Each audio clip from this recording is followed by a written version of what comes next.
I'll start by introducing the panelists. Please welcome our esteemed panel. We have Sudeep Sen, is an award-winning author and writer. Sen is an first Asian honored to deliver the Derek Walcott Lecture and read at the Nobel Laureate Festival. Khalid Javed is a renowned Urdu fiction writer. Currently, he is a professor in the Department of Urdu, Jamia Millia Islamia. His area of specialization is literary criticism and modern fiction. He has written almost 100 research articles in different journals and of reputation in India and abroad. He has written 15 books related with criticism and creative writing. Meera Menezes is an art writer and an independent curator. She has written extensively on modern and contemporary Indian art over the past 3 decades and is the author of V.S. Gaitonde, Sonata of Solitude. She anchors the art magazine Art India in Delhi. Aunindyo Chakravarty is a senior analyst, worked for 20 years with NDTV, and was the senior managing editor of the 2 NDTV channels, NDTV India and NDTV Profit. He was also an anchor at both the channels covering political and business news. He has been a columnist for various news outlets, including NDTV, The Quint, The Tribune, and his writing focuses on political economy. Welcome, and over to you. Let me just check if this is working. You can hear me, right? Yep. All right. So I think that the topic itself is very vast, and it's about, the main thing that I could make out from it is that it's about resistance, both art as resistance and how creativity involves resistance in itself. And the reason I was asked to do this is because I'm very good as a timekeeper. That's my main role here, to ensure we're all within time. And I'm not going to take too much of the time. We're running a little late already. Meera, I'm going to start with you. And I think the point that we were just discussing outside is that what should we focus on? Because this is such a vast topic. And we thought perhaps 2 things to look at. Look at how being creative is a form of resistance in itself, because one has to resist what one receives. I mean, we all read novels, we all read poetry, we all get art in different forms, but we are unable to create it. We are probably able to regurgitate it, but only very few who are on this dais here right now, on the stage here, who are able to do it. And Meera, why don't you start off by telling us what that process is, how one has to break forms to be able to create art itself. So Aunindyo, I'm going to read out, and for the rest of the audience as well, about how artists have been trying to break the form of art making. Now, over a decade ago, Sudeep Sen conducted a summer dhamaka online called the Free Me Too Project.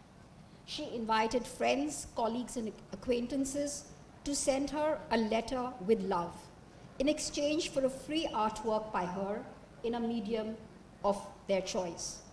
Now, this was at a time when the art market was riding the boom. Prices of artworks were in the stratosphere. And Me Too decided she was not going to be ensnared by the market. So she decided that she was going to give this artwork free.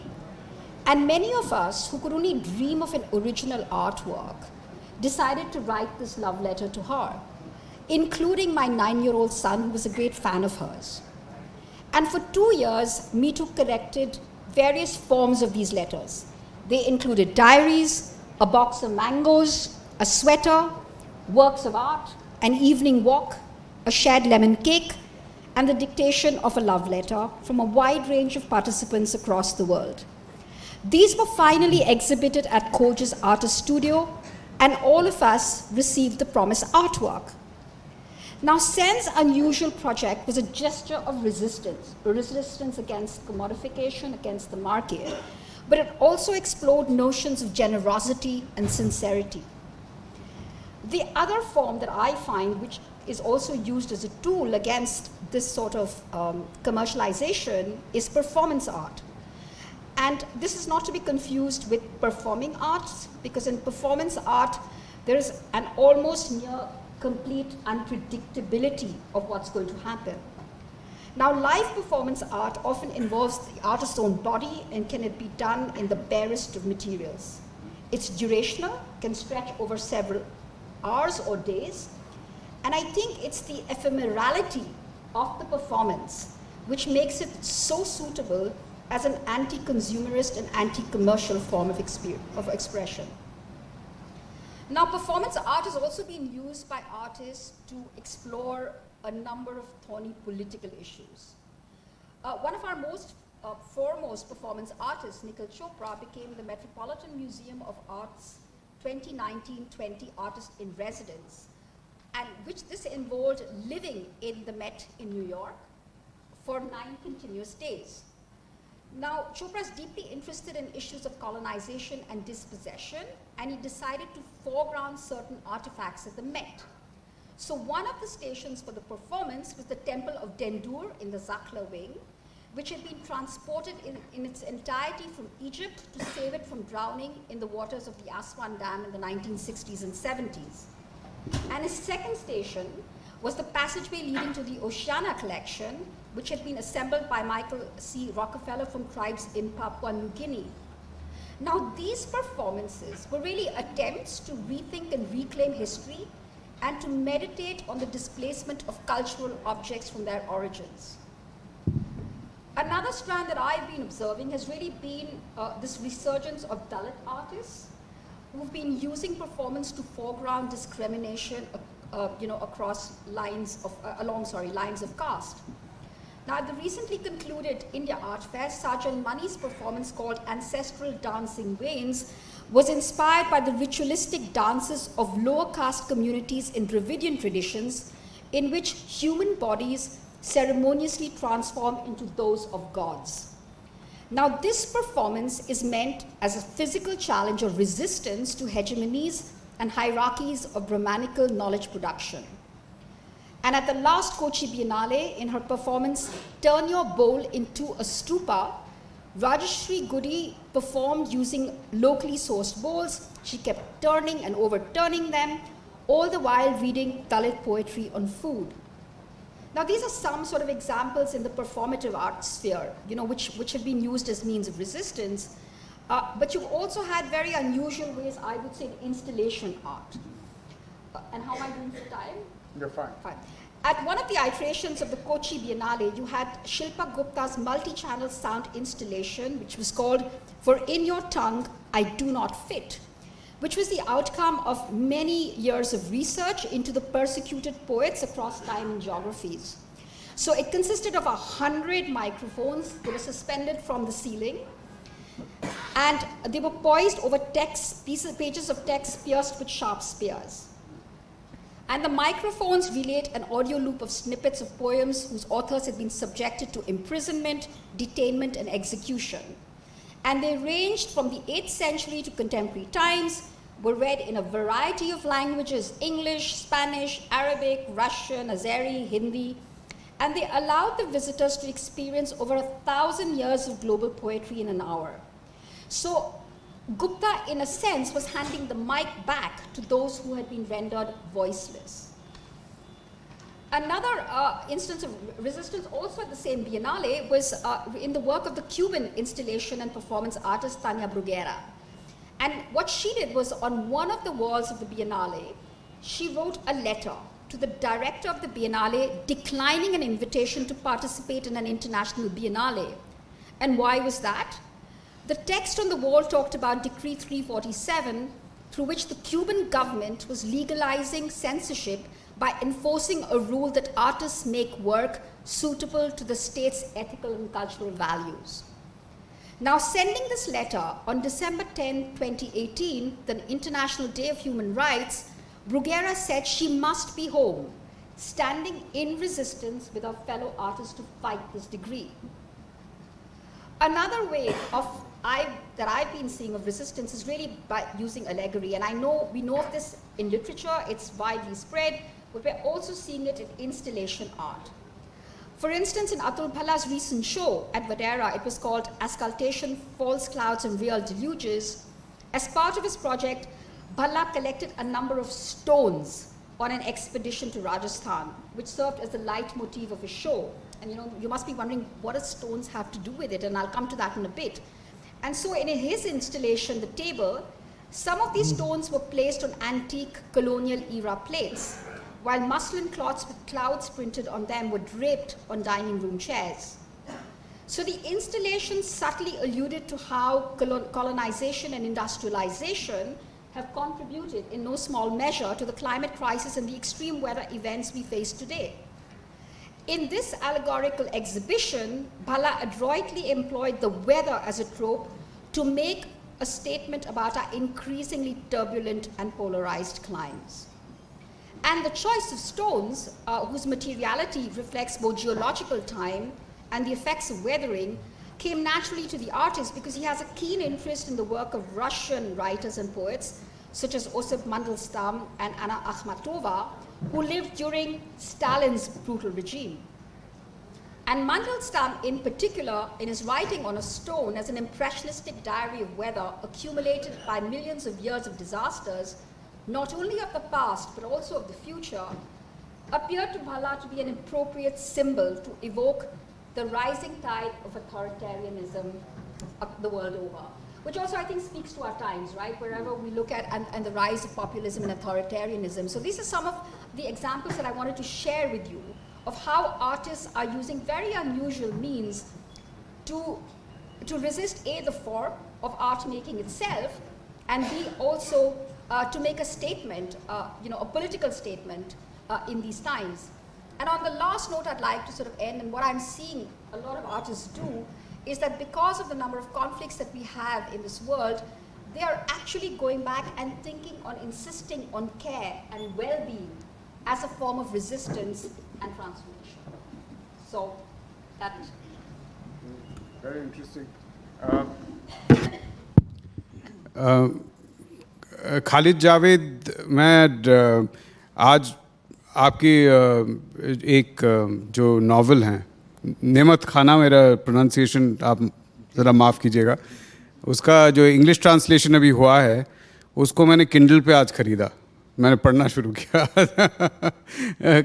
तो मुझे एक चीज़, और जो मैं जितना पढ़ पाया और उसके आगे जो मैंने थोड़ा बहुत इंटरनेट पे भी देखा उसके बारे में, एक चीज़ मुझे बहुत इंटरेस्टिंग लगा उसमें कि आपने जो रसोई घर है उसको एक मोटिव लिया है, लेकिन उसको जैसे हम अगर किसी के सीरियल में रसोई घर देखेंगे तो वहाँ पे होता है कि कल मैंने उस पर वो रखा था, मैं नहाने गई थी, जूस गिरा था, तुम किचन में क्या कर रही थी, वो वाला।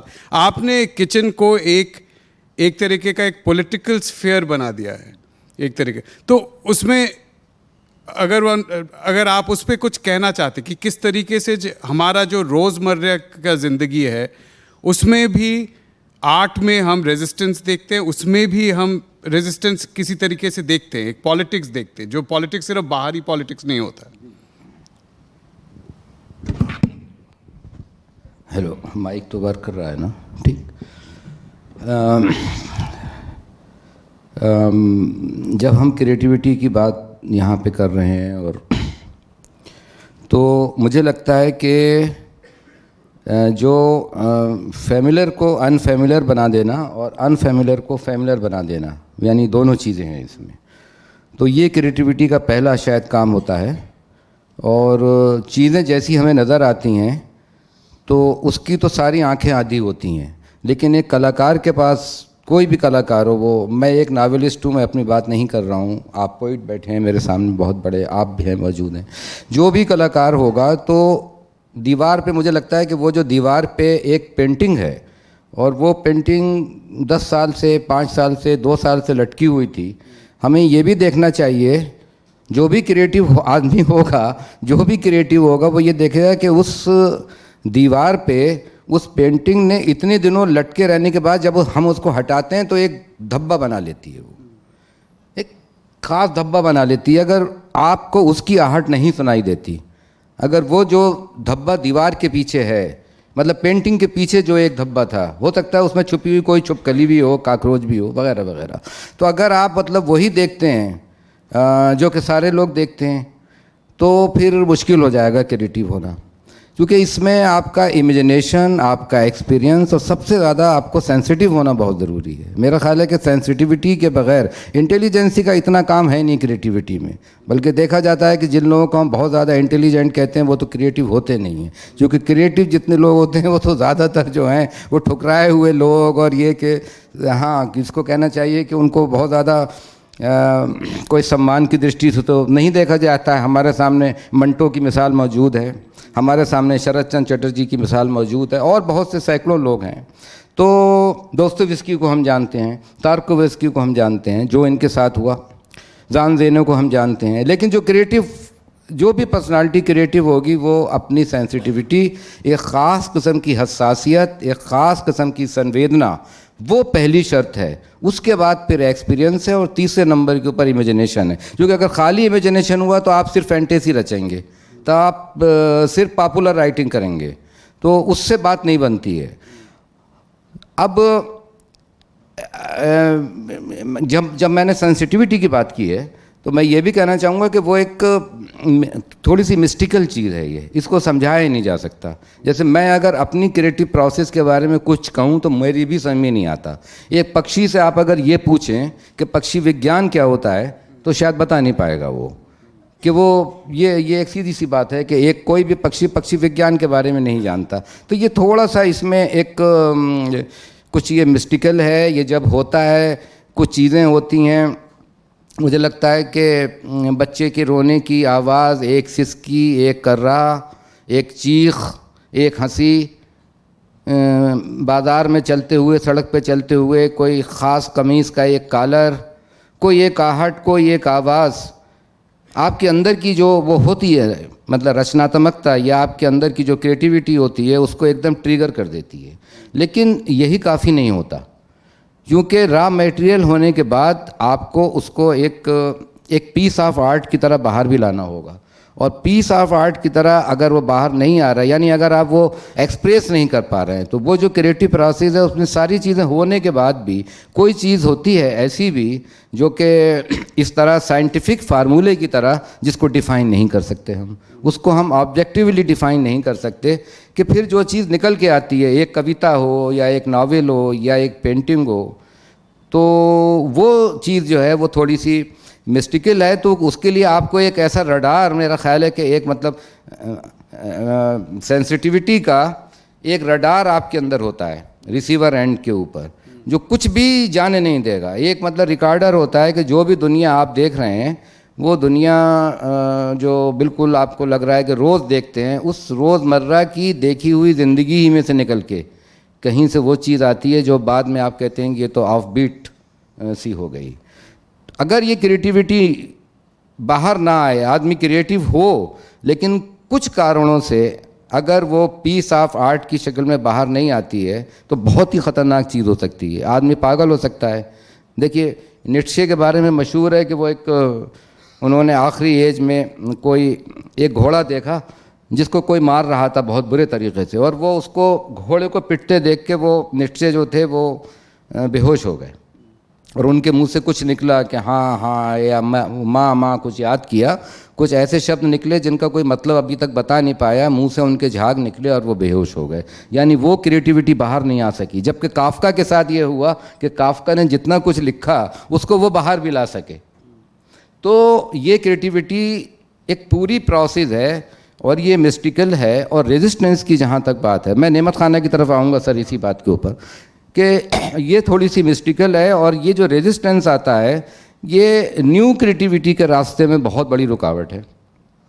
कभी कभी तो ये जो मतलब रेजिस्टेंस होता है, ज़्यादातर जो होता है जिसके बारे में बात ज़्यादा की जाती है, वो तो पॉलिटिकल होता है। लेकिन पॉलिटिकल के साथ कभी कभी तो खुद वो लिटरेचर के जो कि हमारे लिटरेरी कैनन्स हैं, उसमें ही से रेजिस्टेंस निकल के आता है। वहाँ क्या करें हम? जब हम कोई एक्सपेरिमेंट करना चाहते हैं, तो वो एक्सपेरिमेंट जो है, जो भी क्रिएटिव एक्सपेरिमेंट होता है, उसको एक्सेप्ट नहीं किया जाता। बड़ी एब्यूसिव लैंग्वेज इस्तेमाल की जाती है। मंटो के साथ क्या हुआ था सबको पता है। तो एक तो ये, दूसरा जो कि सोसाइटी होती है, सोसाइटी की तरफ से भी मतलब रेजिस्टेंस होता है, उसको एक्सेप्ट नहीं किया जाता। रिलीजन की तरफ से भी होता है। और बाकी हर तरफ से जो कि नॉन लिटरेचर के लोग हैं, सोशल साइंसेस के जो लोग नहीं हैं, तो जो साइंस के और मैथमेटिक्स के एक जो दूसरे डिसिप्लिन है, उनकी तरफ से तो एक तरह का रेजिस्टेंस होता ही रहता है कि ये सब वक्त की बर्बादी है, ये सब खुराफात है, भाई क्या शायरी वारी कर रहे हो, क्या नावल आविल लिख रहे हो, इससे कुछ होता है नहीं। तो ये जो हर जगह, मेरा मतलब ये है कि कॉन्क्रीट लेवल से लेके वेरी सटिल लेवल तक रेजिस्टेंस तो है ही, लेकिन ये रेजिस्टेंस ही शायद वो चीज़ होती है जो हमसे लिखवाता है।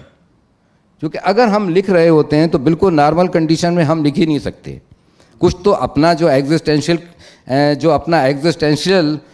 बुरान होता है, जो क्राइसिस होता है, वो हमसे लिखवाता है। तो पहली लड़ाई तो हमारी शायद अपने अंदर ही से, अपने वजूद से ही एक लड़ाई लड़ना होती है, क्योंकि हर चीज़ का कारण बाहर ही नहीं है, बाहर से ज़्यादा तो अंदर हैं उसके सारे कारण। आपने नेमत खाना की बात की थी और ख़ास तौर से रसोई की बात है आपने की। नेमत खाना मेरे नावल 2014 में लिखा था, हाँ, और ये उर्दू में नावल लिखा गया और इस पर कुछ रिव्यूज़ आए, कुछ पॉजिटिव रिव्यूज़ आए और कुछ नेगेटिव रिव्यूज़ आए। लेकिन ये 2022 में इसका जो इंग्लिश ट्रांसलेशन था, द पैराडाइज ऑफ फूड, इसको JCB अवार्ड मिल गया, जो कि इंडिया का बहुत बड़ा अवार्ड माना जाता है। तो उसके बाद फिर ये एक इंडस्ट्री बन गया। अब उसके बाद लोगों ने खालिद जावेद का नाम ज़्यादा जान लिया, इंटरव्यूज़ होने लगे और वो पता नहीं क्या क्या, और नावल का 4-5 ज़बानों में उसका ट्रांसलेशन, मलयालम, कन्नड़, तमिल, हिंदी में तो हो ही चुका था। तो उसके बाद लोगों ने सोचा कि हाँ भाई चल, अब ये देखिए कि मैंने ये बात क्यों कही, मैं अपने नावल के बारे में कोई बात नहीं करना चाह रहा था इस तरह कि आप समझेंगे भी उसको JCB मिला।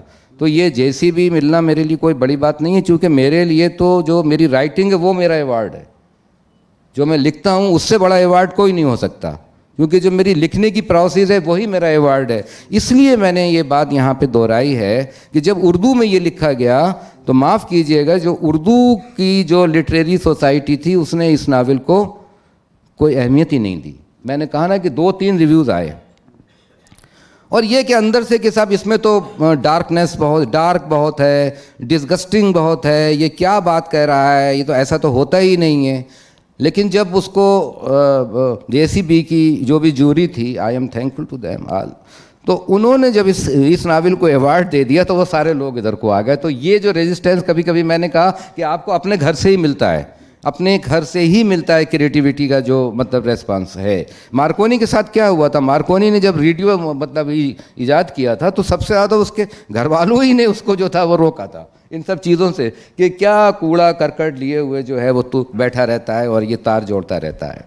रसोई के बारे में बात यह है कि कभी मैंने सोचा या कहाँ से आया ये दिमाग में कि रसोई बहुत ही ख़तरनाक जगह है, मतलब kitchen is the most dangerous place of the home. और जो हमारी रिटोरिक थी अब तक, जो किचन के बारे में जो पूरी गाथा है हमारी, मैं उसको निगेट नहीं कर रहा हूँ कि बड़ी पवित्र जगह है, भोजन बनता है, चप्पल उतार के जाना चाहिए, स्नान करके जाना चाहिए, पूरा जो एक मिडिल क्लास हमारी पूरी एक इसके पीछे एक पूरी साइकी काम करती आई है।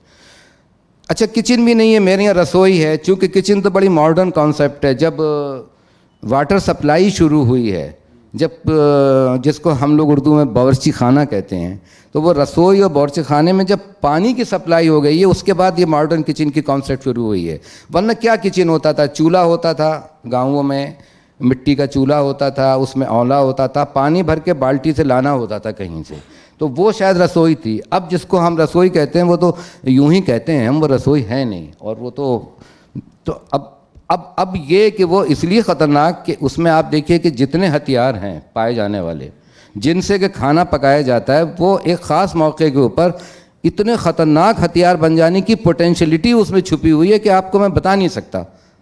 चिमटा हो, तवा हो, फुकनी हो, जलती हुई आग हो, भूबल हो, कवगीर हो, फल काटने वाली छुरी हो, मक्खन लगाने वाली छुरी हो, किसी एक ख़ास मोमेंट के ऊपर ये इतने ख़तरनाक बन जाएंगे कि आपके घर में अगर कोई बंदूक और रिवाल्वर रखा हुआ है, उसमें तो देर लगेगी, आपको जाके निकालोगे, अलमारी में मतलब से खोलोगे, उसके अंदर वो उसको लोड करोगे। या फैशन के तौर पे मैंने देखा कि बहुत से लोग अपनी दीवार के ऊपर बंदूक लटका लेते हैं, वो इतनी ख़तरनाक नहीं है जितनी कि ये बज़ाहिर हार्मलेस नज़र आने वाली चीज़ें, इनोसेंट नज़र आने वाली चीज़ें हैं, वो इतनी ख़तरनाक हो जाती हैं। तो इसमें इतना वायलेंस भी छुपा हुआ है। दूसरी बात ये कि जो हमारी, मेरा ख्याल है और जगह भी हुआ है, लेकिन जो जॉइंट फैमिली सिस्टम से जो हम न्यूक्लियर फैमिली तक आए हैं और आज हम 21वीं सदी में बैठे ये बात कर रहे हैं, लेकिन जो हमारी पूरी तारीख़ रही है, जो 1960 1950 तक आप देखिए कि जो जॉइंट फैमिली सिस्टम था, वो सेपरेशन जब होता था घर में तो on the position of the kitchen ही होता था। एक के घर अभी गया थोड़े दिन पहले, वो हमारे दोस्त थे, उन्होंने कहा आओ भाई खालिद देखो ये हमारा घर है, ये हमारा कमरा है, ये 4 भाई हैं, एक का कमरा ये है, एक का कमरा ये, हम लोग सब साथ साथ रहते हैं, कमरे सबके ये हैं और हम सब एक ही घर में रहते हैं। तो मैंने कहा कि तुम लोगों का मतलब किचन तो सबका अलग अलग है। तो मैंने कहा आप लोग अच्छे पड़ोसियों की तरह रहते हैं, मतलब क्या फ़र्क है, आप भाइयों की तरह तो नहीं रहते। हो सकता है कि ये मेरी बात एक ओल्ड बात हो, ओल्ड फैशन बात नहीं है ये, एक राइटर के लिए कुछ भी ओल्ड फैशन नहीं है। एक क्रिएटिविटी को उभारने के लिए कोई चीज़ ना तो न्यू है ना कोई चीज़ ओल्ड है, जो चीज़ हो इसमें कोई आइडियोलॉजी काम नहीं कर रही। अगर मैं ये नावल लिख रहा हूँ तो इसका ये मतलब नहीं है कि मैं जॉइंट फैमिली के साथ हूँ या मैं न्यूक्लियर फैमिली के साथ हूँ। लेकिन आप देखिए जितने लड़ाई झगड़े, फिर दूसरी बात ये, आई एम सॉरी कि जो वीमेन, औरतें हमारी महिलाएं जिस समय वो रसोई में होती हैं उस समय वो इतनी पॉजिटिव होती हैं कि दूसरी जो महिला वहाँ पास होती है, आप देखिए सास और बहू के झगड़े यहीं से पैदा होते हैं, बर्दाश्त नहीं कर सकती। 90% की बात कर रहा हूँ, 80% की बात कर रहा हूँ, और इस पर भी अगर आपको इत्मीनान ना हो तो मैं कहता हूँ कि 50% तो ऐसे ही होता है। तो वो जितनी पॉजिटिव होती हैं, और ये घर का कौन सा पीस ऑफ लैंड है जिसको लेके इतना पोजीशन है, तो अब इसको आप ले जाइए जो मुल्कों की जो लड़ाई हुई है, जो देश आपस में लड़ते रहे हैं, जहाँ से हमारा इतिहास बना, जहाँ से हमारी सभ्यता बनी, वो एक पीस ऑफ लैंड के लिए है। तो जो यहाँ पे एक बैटल फील्ड आप अपने घर में लिए घूम रहे हैं, जो यहाँ माइक्रो लेवल पे हो रहा है, वो कहीं देश जो आपस में लड़ रहे होंगे, लड़े थे, और पहले वो भी मैक्रो लेवल के ऊपर हो रहा था। यानी ये एक मिनिएचर है और वो एक मोरल है, ये वही जो जहाँ जो, क्योंकि मैं इसको मानता हूँ कि इंडिविजुअल गलती, कोई इंडिविजुअल जो हमारी कमियाँ होती हैं व्यक्तिगत गलतियों में और सामूहिक गलतियों में कोई ज़्यादा फ़र्क नहीं होता है। जो कलेक्टिव फॉल्ट होते हैं वो उनका भी बीज वहीं से पैदा होता है। तो ये किचन के बारे में फिर मैंने ये भी सोचा कि वो ये जो खाना खाने के लिए, जो खाने को चबाने के लिए जो ऑर्गन्स यूज़ होते हैं, वो देखिए दांत हैं और आपकी ज़बान है और जबड़े हैं, जाज़ हैं, यही सब हैं, और ये हलक हैं, ये स्पीकिंग ऑर्गन हैं, और साथ साथ में खाना चबाने के भी ऑर्गन। तो ये एक अजब इत्तेफाक मैंने देखा कि जो चीज़, जो हमारे जो ऑर्गन्स जो खाना चबाने और खाने को पचाने के लिए बने हैं, वही बोलने के लिए भी बने हैं। क्योंकि अगर आपके दांत नहीं है ठीक से तो आवाज़ नहीं आएगी, अगर आपकी ज़बान काम नहीं कर रही, जबड़े। तो मैंने कहीं ये उसके अंदर नावल में लिखा कि कहीं ऐसा तो नहीं है कि इस सारी दुनिया की जो एक यूनिवर्सल लैंग्वेज हो तो वो भूख हो, मतलब the hunger is the universal language basically. तो ये 2-3 चीज़ें थीं उसके अंदर उस नावल में। लेकिन सिर्फ ये नावल, अच्छा देखिए इसमें जोक तो ये हुआ कि जब इसको अवार्ड मिला तो मेरे पास बड़े मेल ये आए कि साहब आपने वो जो खानों के ऊपर किताब लिखी है वो जो रेसिपी आपने लिखी है तो वो किताब हमें भेज दीजिए। मतलब उसको उन्होंने एक खानों पे लिखी हुई एक जैसे किताबें होती हैं आजकल, उसको वो किताब उन्होंने समझा। लेकिन बेसिकली ये एक करेक्टर की कहानी थी, और उस करेक्टर के वो, मैं ये तो नहीं कहूँगा, लेकिन वो कोई ख़ास खाना पकता है ना, तो उसकी एक छठी हिस्स और एक सिक्स सेंस जाग जाता है उसमें, और वो ये सोचता है कि आज के वक्त और इस समय ये खाना नहीं पकना चाहिए था, और वो सोचता है और कुछ ना कुछ हो जाता है, भौचाल आ जाता है, राजीव गांधी का मर्डर हो जाता है, नावल में है ये, है ना, इंदिरा गांधी का मर्डर हो जाता है, कुछ ना कुछ हो जाता है, हॉस्टल में आग लग जाती है। तो काज एंड इफेक्ट का जो एक रिश्ता होता है, वो इतना ज़्यादा हम उस पर इतना यकीन करने लगे हैं उस पूरे रैशनलिज्म के ऊपर कि वो हमसे हमारे जो राज हैं वो छूट गए। मतलब ये काज और इफेक्ट का रिश्ता जितना भी है, ये कार्य और कारण का सिद्धांत जो है वो उसके पर शिद्दत से जोर दे के और टोटल रैशनलिज्म के ज़रिए एकेडमिक किताब लिखी जा सकती है, नावल लिखा नहीं जा सकता। क्योंकि नावल में आपको उतना ही अंधविश्वासी भी होना होगा जितना कि आपको रैशनल होना होगा। एक तरीके से आपको रैशनलिज्म को रेजिस्ट करना पड़ेगा। आपको रैशनल, मैं वही बिल्कुल आपने ठीक कहा, मैं उसी तरफ आ रहा था कि उसको भी अब समय थोड़ा कम है खालिद साहब, मुझे सुदीप पे भी जाना है। आधी मिनट की बात करता हूँ, एक मिनट में ख़त्म कर रहा हूँ कि सोशल रिलिज्म की हम बात करते हैं और हर आदमी बात उसकी उस पर लिखना चाहता है कोई सोशल रिलिज्म पे, लेकिन क्या हमने सोशल रिलिज्म का कोई अल्टरनेटिव मॉडल तैयार किया है? तो कभी कभी जो ये रेजिस्टेंस होता है वो करता है, हमारे यहाँ रेजिस्टेंस नहीं है, हम लिख सकते हैं, हम डिक्टेटरशिप के ख़िलाफ़ लिख सकते हैं। लेकिन आप देखिए पूरा लैटिन अमेरिकन का जो लिटरेरी मूवमेंट है, वहाँ पे हर कंट्री में, चाहे वो कोलंबिया हो, चाहे वो पनामा हो, चाहे वो निकारागुआ हो, डिक्टेटरशिप थी। इसीलिए मार्कीज़ वहाँ पर पैदा हो सकता था, इसीलिए जुआन रुल्फो वहाँ पे पैदा हो सकता था, जिसने एक अल्टरनेटिव मॉडल आपके सामने पेश किया सोशल रियलिज्म का, मिथ्स के ज़रिए, माइथोलॉजी के ज़रिए, लोक कथाओं के ज़रिए, सिंबोलिज्म के ज़रिए, और जिसको आजकल एक फैशनेबल टर्म हो गई है मैजिकल रियलिज्म, जिसको कि मैं इस्तेमाल नहीं करना चाहता, जो कि मुझे लगता है कि रियलिज्म का अपना जादू उससे भी ज़्यादा बड़ा होता है। बहुत बहुत शुक्रिया। बहुत बहुत शुक्रिया खालिद साहब। Sudeep, you have decided to resist any attempt to draw you into a panel discussion by reading out poems, right? So, over to you. Yeah. I think there's a red button at the bottom. Maybe I'll just go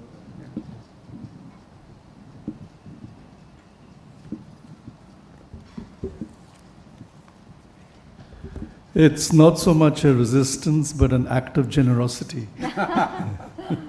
Because with prose lectures and speeches, we are talking about social sciences and logic in some ways. And Khalid, you very beautifully brought out the whole idea of mysteriousness. And with that, I would like to add another word, vulnerability. These are two things that an artist must possess, because without that, flaws create art. Perfection also creates art, but flaws create art, and then that art can be molded to a perfect art object, perhaps. It's an attempt. But it is the mysteriousness of it, the magical part of it, the flawed part of it, which is something that people don't talk about. And I'm so glad you brought it up, Khalid, because इसीलिए हम कविता लिखते हैं, वो भी तो resistance की चीज़ ही है. Everyone in my life has told me not to write poetry if I have to live in the world. This is the last thing I should be doing if I have to survive. But what do? I end up writing it for a lifetime. So let me just read out 4 poems, because it's best to tell you what I do through my art rather than speak about it, because we'll have enough time to do that. This is a poem called Disembodied from my last book called Anthropocene. And Anthropocene, in a sense, I suspect now when I look at it in this context, was an act of resistance. It's my way of communicating with you all about the horrors of climate change, the horrors of the pandemic, and the horrors of the inadequacy of our governance, that something as essential as that couldn't be controlled. This particular poem is set in Delhi, right here. And let me not explain anything more. It's called Disembodied. My body carved from abandoned bricks of a ruined temple, from minaret shards of an old mosque, from slate remnants of a medieval church apse, from soil tilled by my ancestors.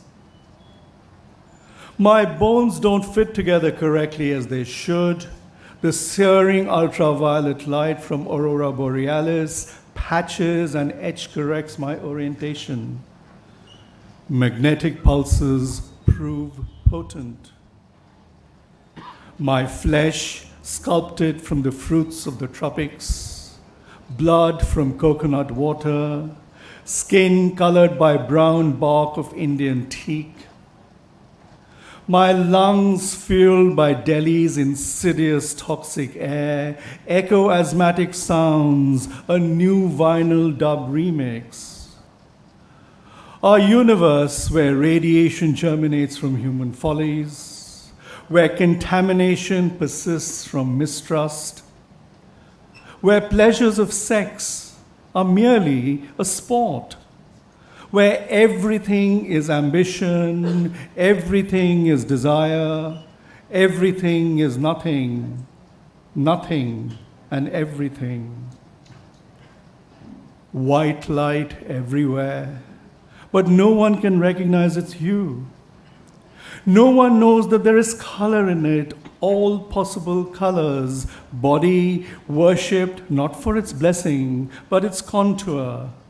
Artificial shape shaped by Nautilus, skin moistened by L'Oreal and not by season's first rains, skeleton strength not shaped by earthquakes or slow molded by fearless forest fires. Ice caps are rapidly melting, too fast to arrest glacial slide.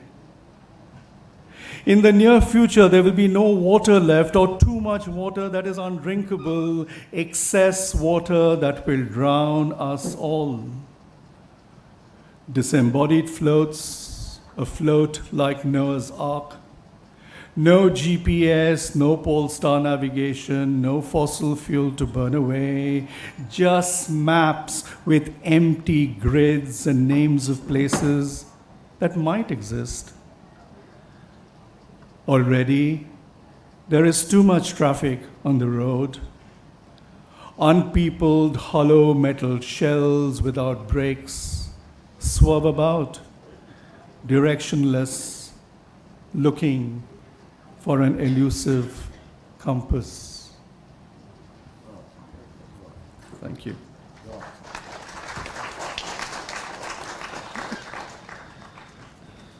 What are we resisting? Ultimately, we're talking about AI or the possibility of talking about in our discussion about AI. We have cars that drive itself, hollow metal shelves that swerve about. A soulless car will be perfectly in sync with the grids that are laid out, but it won't swerve if we see a tree or a beautiful sky or a dhaba with pakoras to stop because it's not programmed for that. How tragic is that? The next poem is called Hope. And the backstory of this is, it was written again during the pandemic. This entire book was written in the pandemic because really, as writers, what else do? We are stuck on our desk anyway. So this was actually a great time for us because nothing else was happening, so we could concentrate on our work, so we could produce some work. This one is called Hope Light Leaks. And it was written around the time when the George Floyd incident happened. And also, of course, the entire idea of the Black Lives Matter. It could be Brown Lives Matter, it could be Orange Lives Matter, it could be, basically we're talking about non-white lives matter. And so it's, I suspect, political in that sense. But the prompt for writing this poem, and there's a photograph here, you can't quite see it, you'll see it outside in the book. It's strange that how creativity works. So it was nighttime, and I went to the bathroom, and I shut the door, and I went back under my quilt. It was cold, Delhi cold, you know how bad it is. Now, it's an act of resistance, a real great act to tell yourself, if you're suddenly inspired under the quilt, do I walk across the cold floors to my study and write a poem? Is that important? Or is it, often families break up because we write poems and we walk across, it's not a pleasant thing to leave your partner at night. The other thing that happened was when I shut the door, part of the door was open, so there was this light coming from the top.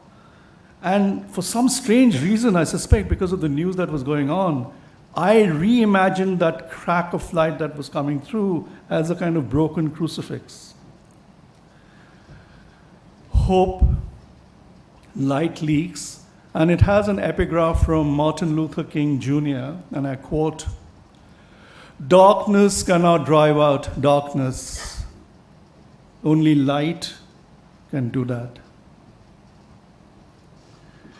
Late at night, light leaks, spilling beyond the door's rectangle edge. A cleaving schism, its shape, a partial crucifix, a new resurrection. Light's plane waxes, wanes, viral load expands, contracts, photons spill, conduction sparks. Light slow removes cataracts veil. In this blackness, lives matter.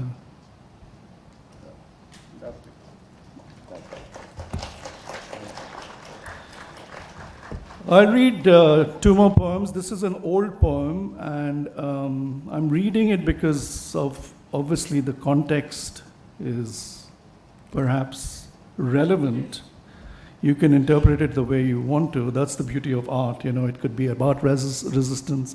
It could be about assonance. It could be about dissonance. It could be about love. It could be about politics. Or it could be about mysticism. It could be about anything, really. This one's called Kargil. And it was written 10 years after the war.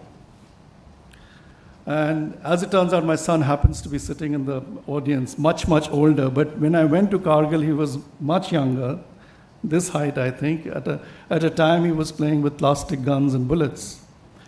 So we did a trip from Delhi all the way to Leh, Srinagar, across to Leh, through Kulu Manali and back, a long road trip where we whitewater rafted, camped, and so on and so forth. But Kargil was not on the itinerary.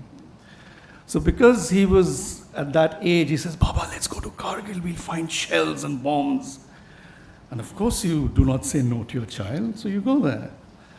When we went there, it was 10 years after the war, so it was a boring outpost of a town. Nothing spectacular, dusty.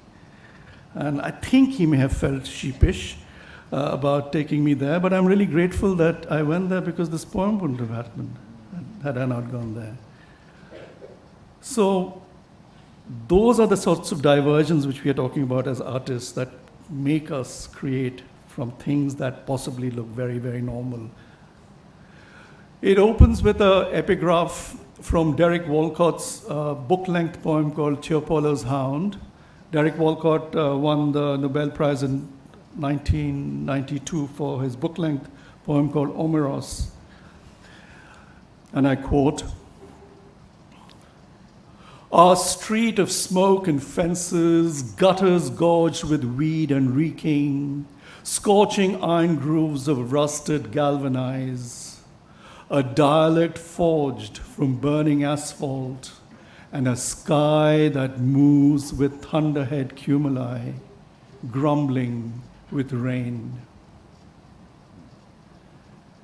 10 years on, I came searching for war signs of the past, expecting remnants, magazine debris, unexploded shells, shrapnels that mark bomb wounds.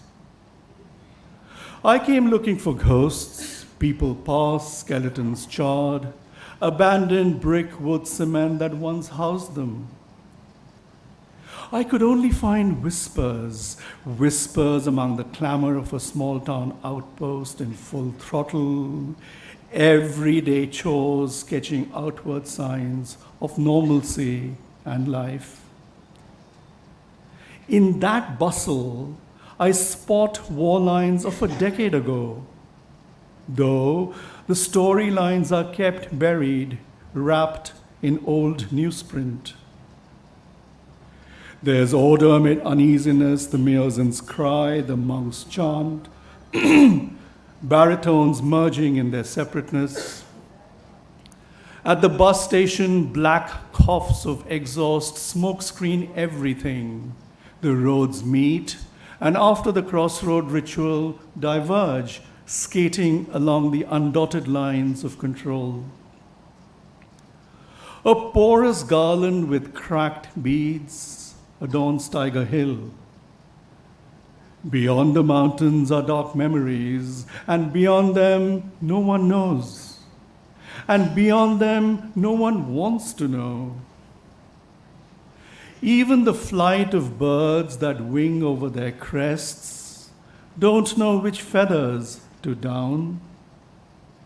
Chameleon-like they fly, tracing perfect parabolas. I look up and calculate their exact arc and find instead a flawed theorem.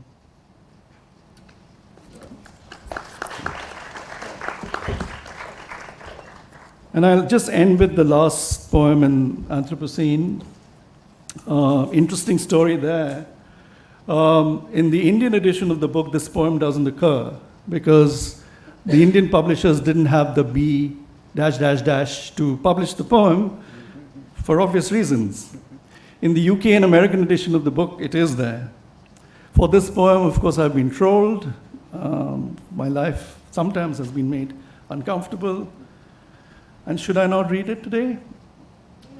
Of course I should read it. There may be people sitting here just out to arrest me outside, but too bad for them. Om, a cerement. And it has a small epigraph from Goethe, and I quote, architecture of frozen music. I must also add that there are certain lines in the poem in italics from this wonderful Kashmiri poet called Agha Shahid Ali. And if you haven't read Agha Shahid Ali, you must read his work. He's just absolutely fabulous. Not only because he writes fabulous poetry, but also he reinvented the Urdu ghazal form and made it his own in the English format, keeping the exact ghazal metrics. The context of the poem, again, is during the pandemic. It was when our central bit of Delhi, the beautiful Rajpath, was being dug up for making Disney World-like structures. Many candle marches we went on to, signed many, many documents. Did anything happen? Of course not. Things got done anyway. Om, a cerement.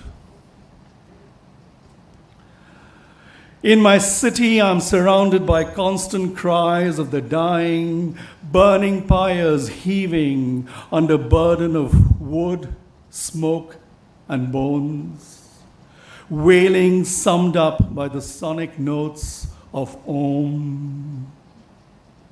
Civilization's first sound, Sanskrit syllable echoing a conch shell's harmonic mapping, its involute spiral geometry holding within and emanating airborne sonar screams.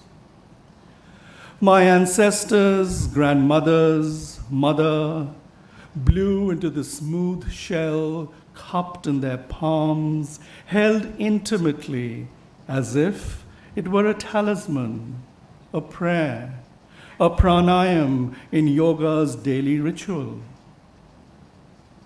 But breathing is such a privilege these days.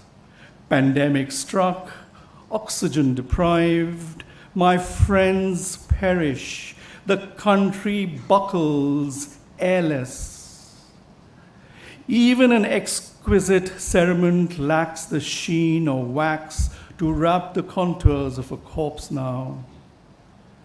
Each day as I write endless condolence notes, etching dirge-like couplets on gravestones, my city continues to be dug up, not to make space for burial sites, but for palaces of illusion, an architecture of frozen music, greed, calumny. A country without a government, a country without post office, Shahid laments. Let me cry out in that void, say it as I can, I write on that void. Om's celebration now, an unceasing requiem, yet we chant in hope for peace. Om Shanti, Shanti, Shanti. Thank you. Thank you very much, Sudeep. And you know, when you first said that you'll read out poems, and I couldn't quite sense how that would work, and I have to say that it was an amazing thing that you did, because I think what Khalid also pointed out, that there is one thing to rationally dissect art, and the other is to feel it. And I think you made us feel it, and that's an extremely. We are very short of time right now. If there's any question anyone has, you could raise your hand. Okay, I can see someone with a question. Yeah. Yeah, we can pass the mic there. Yeah.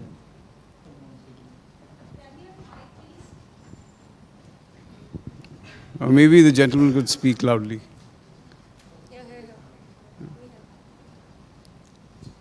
Really a wonderful panel. Thank you.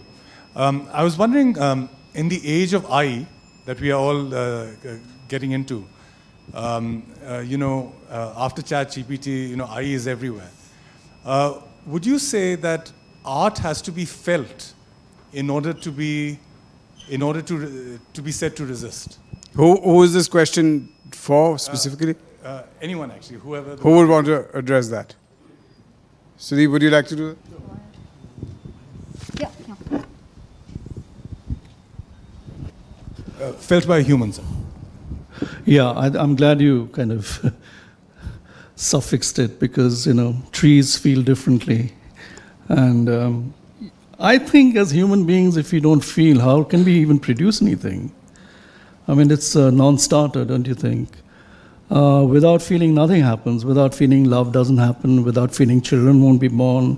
Without feeling, art is not born. Without feeling, you won't read. And if you don't read, you don't understand history. If you don't understand history, you don't understand current affairs. If you don't understand current affairs, you don't understand politics. So feeling is at the core of it. But the heart is a very interesting organ in the human body.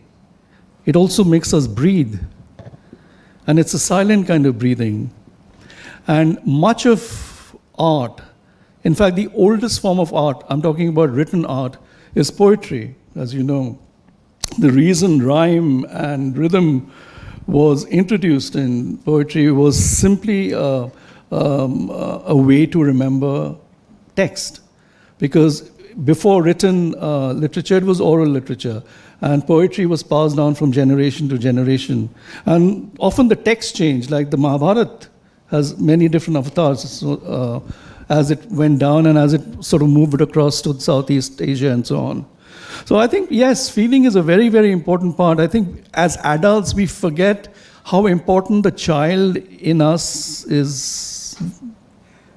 We try and kill the child in us purely because we need to be cool and collected and poised, intelligent. So we stop crying, we stop feeling, and where do we go next? Spend a lot of money in the shrink looking at psychiatrists, and they'll tell us to lie down on the couch after giving them a lot of money and tell us how to cry again. So yeah, it's really at the basic. Without that, nothing will happen. I'm glad you brought it up because it's a very unsexy word, feeling, but it really is the fundamental keystone of everything. Is there anyone else with a question? We just have a couple of minutes, so if anyone has a short question, or I don't see anyone else. So thank you all. We've actually completely run out of time, so unfortunately we have no more time to discuss. Thank you so much, and it was really lovely, and I hope that we continue to be able to create, because that ultimately is going to be resistance in, as point and we were discussing, in the coming world of AI. That is going to happen. Thank you so much. Thanks. Pleasure. Thank you. Thank you so much.